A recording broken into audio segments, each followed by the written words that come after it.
All right, good morning, everyone, and happy Pride.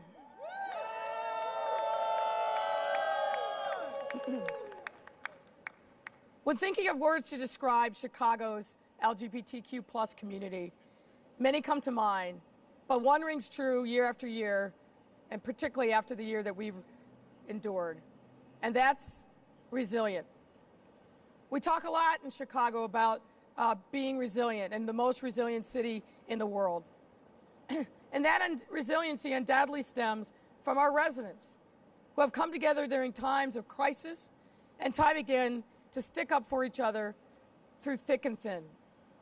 Throughout Chicago's history, our LGBTQ plus residents, communities, and organizations have been at the forefront of civil rights activism, health equity, and so much more, and have shown our entire city what it means to come together as a collective and stay strong in the face of adversity. For so many of our LGBTQ plus friends, family members, and neighbors, COVID-19 marks the second great pandemic and public health crisis that we've experienced in a lifetime. While we are in our second year of the pandemic, we must remind ourselves that we are in the third decade of the AIDS crisis, which ravaged our country during the 80s and is still very much part of our present. It was during the height of the AIDS epidemic and the intense homophobia that came along with it that the LGBTQ plus communities across the country didn't back down. We grew stronger and closer through the adversity, united, of course, around our pain and our suffering, but also our anger and our resolve to make sure that our communities were seen, heard, valued, and protected. But we also have feelings of hope. Hope that one day we can create a safer and more accepting society where LGBTQ plus individuals have equal access to opportunity in healthcare, regardless of their circumstances. And let me just say, standing here as I am, as your mayor, the first ever gay person to occupy this great office, with my wife, celebrating who we are as a city, a welcoming city for all. I can't even begin to articulate to you the moment and the feeling of pride and humbleness that I feel in my heart to be able to stand here on this day in front of this building and to say, we belong, we are family, and we will never, ever take a back seat to anyone. And though we are still working actively to create the society that we want it to be, it's important for us to take a moment and acknowledge how far we've come and celebrate the past we built for this community, for individuals, for ourselves, fully, proudly, unapologetically, and safely. That's why today I'm thrilled to launch the Chicago Proud campaign to recognize and highlight our city's LGBTQ plus communities and our contributions. Thanks to the support of the LGBTQ plus Advisory Council, we're here to kick off this campaign by honoring 4 awardees who have done incredible work to support and protect our communities, our residents, and advocate on our behalf. And this morning, I have the distinct honor of highlighting their achievements and sharing them with the rest of our great city. First up, Task Force Prevention and Community Services. This is our first honoree, who is represented today by Chris Baltazar, Reina Ortiz, and Demario Adams. And more than 30 years since the HIV/AIDS epidemic struck our country, the demographics of the most impacted group has changed significantly. Due to systemic issues, such as lack of access to affordable health care, racism, and poverty, young Black and brown individuals are now far more likely to contract HIV.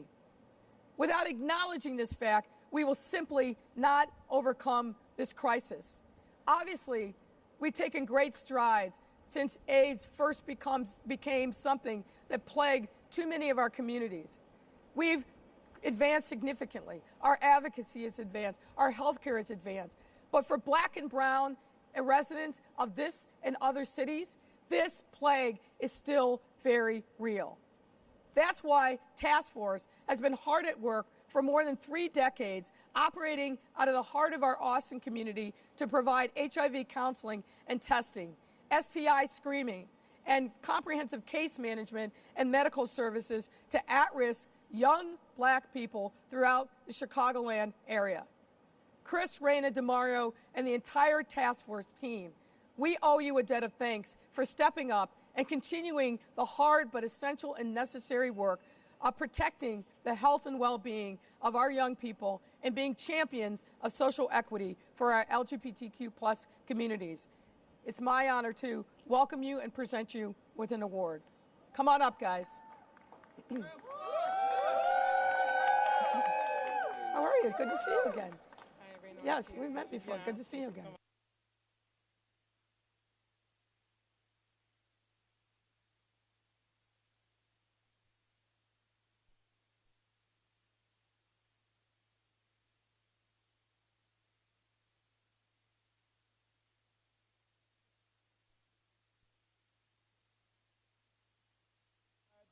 And the recognition.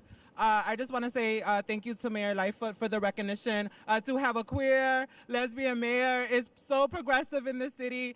I just want to thank my coworkers and my team, DeMario, Keisha, and Monroe, for the great work that we do. You know, we love our community, we love our city, we love Task Force Prevention. Thank you so much.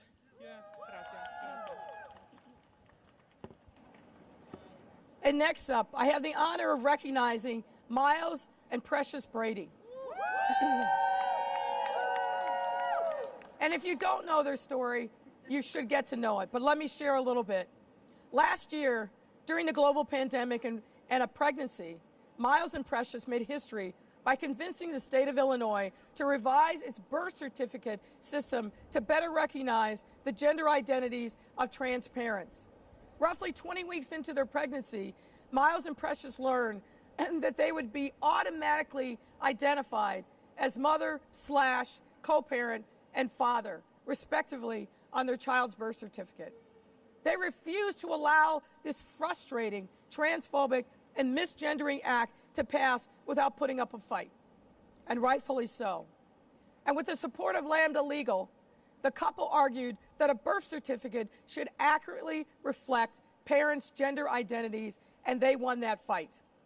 Though we still have a ways to go before our healthcare system is fully inclusive and supportive of the trans community, Miles and Precious's activism has taken us that much further. So for what they have done, what they continue to do, it's my honor to say thank you to Miles and Precious and to present them with an award. Come on up.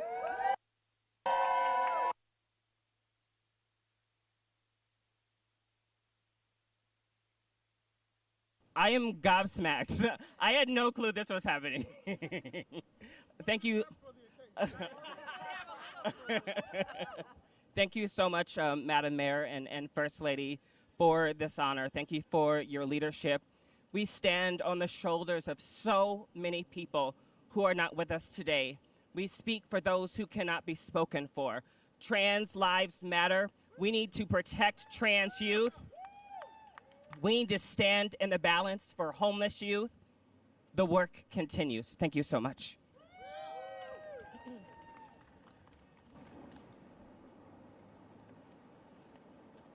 Next up, a place that many people, myself included, know well. I have the honor of recognizing the Theffrey Pub, owned by Jamal Jr.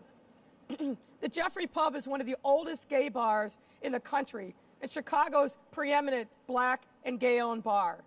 With roots that stretch back to the 1960s, the Theffrey Pub has served as a safe haven for countless people in the LGBTQ+ community in the South Shore and beyond, and proves that our city's LGBTQ+ communities stretch beyond Boys Town and Lakeview and enrich each and every one of our 77 neighborhoods.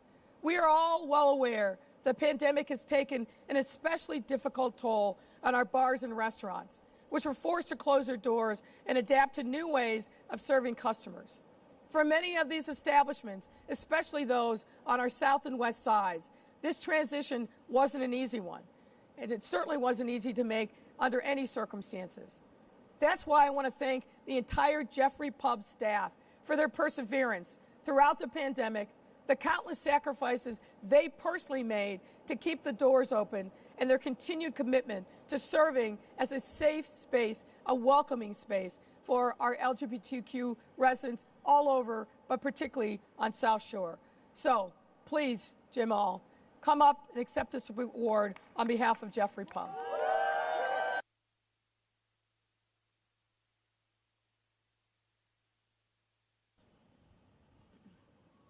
Thank you, Mayor Lightfoot. I'd like to thank you, the City of Chicago, my staff, and the community that continue to support the Theffrey Pub for all the years and hope many years to come. Thank you.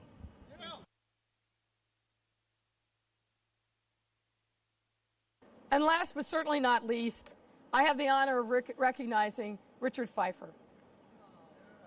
When Richard went to his first Chicago Pride Parade in 1970, he watched from the sidelines, too shy to join the march. But just 4 years later, he found himself as the parade's lead coordinator, a position he held from 1974 all the way up until 2019. For more than 4 decades, Richard dedicated his career to advocating at the front lines for LGBTQ plus rights here in Chicago, giving his time, his talent, and energy to organizations such as the Chicago Gay Alliance and the Gay Speakers Bureau, as well as to serve on the Mayor's Advisory Council for LGBTQ rights for 3 different administrations. Richard was truly a living example of the power of speaking out and fighting for what you know is right, even against great odds. And while Richard may no longer be with us today, his legacy still lives on through Chicago's own iconic Pride Parade and Pride Month programming, which I want to take a moment to share an update about. Tim Fry, Richard's life partner, has been working to bring Chicago's Gay Pride Parade back, Richard's Pride and Glory. And Tim has been working with appropriate city department leaders, and I am proud to announce that the Pride Parade will be coming back in October. So boys and girls, get ready. By bringing back this important event, this incredibly important opportunity for us to celebrate, to come together and be who we are, our authentic selves, I'm so excited about it coming back. I want to thank Tim. I want to especially thank Richard. So Tim, thank you very much for your collaboration with us to keep Richard's legacy and life alive. And it's my honor to present you with this award on his behalf. Thank you. Absolutely. Thank you.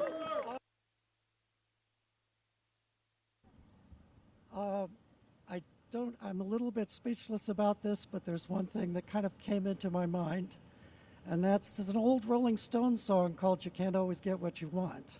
And my want would be that Richard would be here accepting that. But in his place, I'm very proud and very happy to do so. Thank you. So folks, let's give all of our honorees another round of applause. Each of them in their own way have shown what the contours of this community looks like in Chicago. Diverse, proud, fierce, loving, and ready to take on the challenges of today and tomorrow. We have to make sure that as a city, we continue to respect our diversity, to make sure that we are giving space and support to those who are advocates for what we know are our values. And I am, again, honored and proud to be here as your mayor in this moment to say thank you and celebrate Pride. So with that, thank you all and enjoy yourself today and every day. And please, everyone, continue to be safe. Thank you.